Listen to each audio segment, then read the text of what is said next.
რატომ არის ესეთი უპასუხისმგებლო დამოკიდებულება ეროვნული განძის მიმართ? Რადგან დიდი მადლობა მოწვევისათვის. მე უზარმაზარი დიდი კვლევა ჩავატარე ამის თაობაზე და უამრავი ფაქტი არსებობს ამ განძეულთან დაკავშირებით. და სხვადასხვა.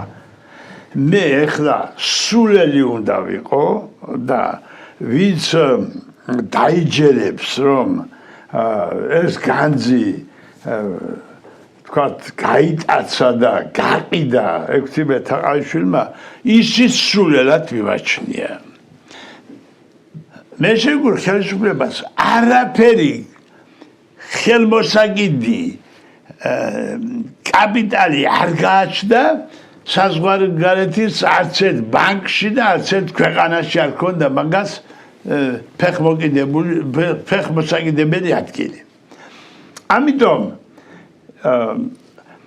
მათ 19 წელში უკვე დაიწყეს ეკლესიებიდან განძის მოგროვება და პირველად რომელი ეკლესიას გაიძარცვა და ქუთაისის ბანკში გადმოვიდა ეს იყო გელათის განძი.